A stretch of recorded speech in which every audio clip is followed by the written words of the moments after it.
dia bisa ke tanah. Berarti bukan akar, memang tangkai buahnya iya, dari ke bawah. pada saat berbuah Dari ke bawah. iya, dia merunduk. Sembunyi kacangnya. Maksudnya kan Kemudian saya lanjut ke gambar ketiga. Jadi siswa itu harus mengetahui, memahami beberapa macam konsep. Jadi banyak konsep yang harus dipelajari oleh siswa. Dan konsep itu bisa mereka dapatkan di pengalaman sehari-hari, bukan hanya mereka dapatkan di sekolah.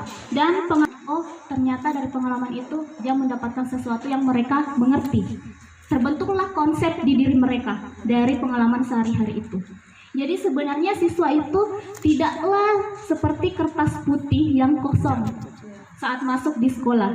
Mereka sudah ada pemahaman tersendiri, sudah ada pengalaman konsep yang mereka bawa ke sekolah dari pengalaman sehari-hari. Pengalaman sehari-hari itulah yang menjadi konsep yang tertanam pada diri siswa. Namun kadang ada beberapa konsep di mana konsep yang mereka bawa dari pengalaman itu berbeda dari konsep yang seharusnya.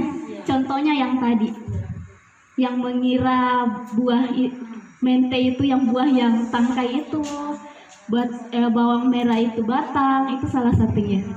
Karena itu pengalaman sehari-hari, mereka melihatnya langsung dari pengalaman sehari-hari. Jadi sulit untuk merubah itu, karena memang dilihat dengan mata kepala. Beda kalau di sekolah misalnya mereka sudah bawa pengalaman itu, pengalaman yang mereka lihat dengan mata kepala sendiri, terus dia bawa ke sekolah, tapi di sekolah itu kita hanya menjelaskan dengan yang mereka lihat, jadi akan sulit untuk diubah.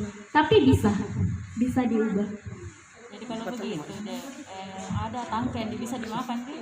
Iya, ada tangkai yang bisa dimakan. Karena biasanya juga anak-anak berpikir kalau buah itu rata-rata itu dimakan kalau buah. Iya, itu salah satu miskonsepsi yang terjadi. Buah kalau dimakan. Padahal itu tadi kacang mete, buahnya itu yang berupa kulitnya itu. Semuanya. Mulai kulit sampai bijinya itu buah. Miskonsepsi yang terjadi pada siswa memang itu. Buah adalah sesuatu yang bisa dimakan. Jadi bahkan umbi pun kadang ada siswa yang mengatakan umbi itu buah karena dimakan. Itu juga saya temukan dulu. Itu pun bukan hanya di anak SD terjadinya, anak SMA pun mengalami itu. Ada beberapa, tapi tidak semua. Macam singkong itu umbi Akar. Dia termasuk umbi ya? Iya, singkong umbi. Akar ya? Iya. Kemudian konsep ini materi tentang konsep, lalu konsepsi. Konsep adalah kelompok objek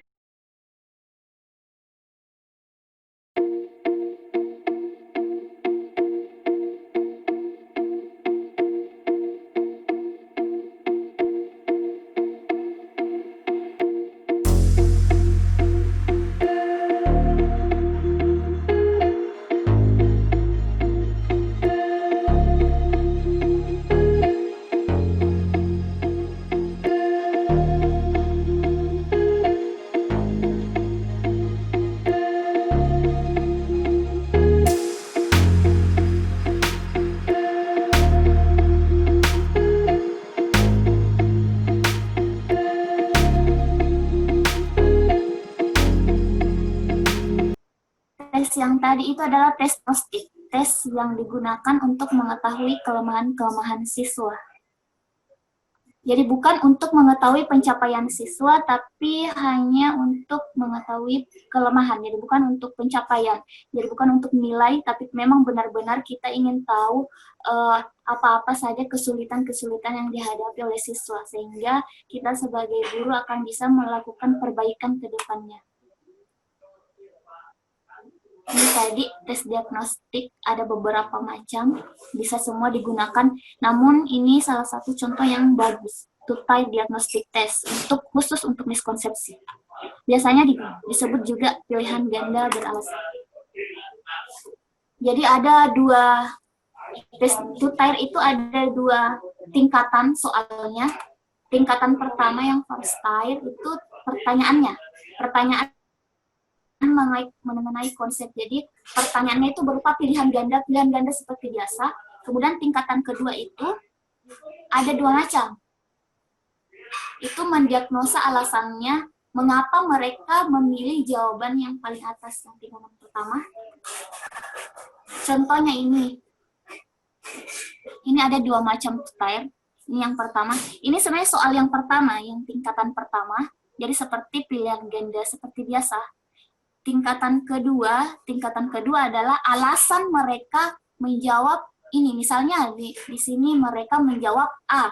Di tingkatan kedua, mereka harus menjawab apa alasan mereka menjawab A.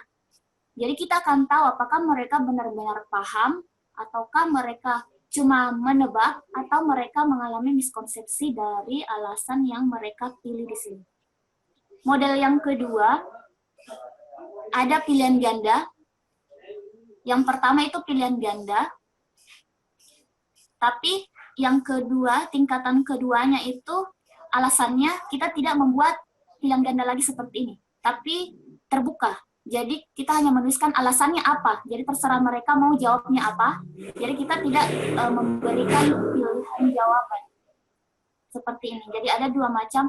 Ada yang alasannya kita buat pilihan seperti ini, ada yang alasannya terbuka, di mana kita tidak memberikan pilihan, terserah mereka jawabnya apa. Kita hanya menuliskan alasan. Jadi mereka yang menjelaskan alasan memilih di tingkatan yang pertama.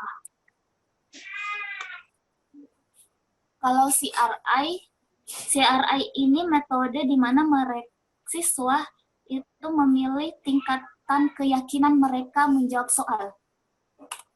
Jadi seperti ini, mereka akan memilih skala 0 sampai 5 yang menjelaskan bahwa tingkat keyakinan mereka itu sebesar itu. Semakin besar berarti mereka yakin akan jawabannya. Misalnya mereka nomor 1 jawabannya A. Mereka mengisi skala keyakinan mereka apa? Kalau mereka sangat yakin, mereka akan memilih angka 5.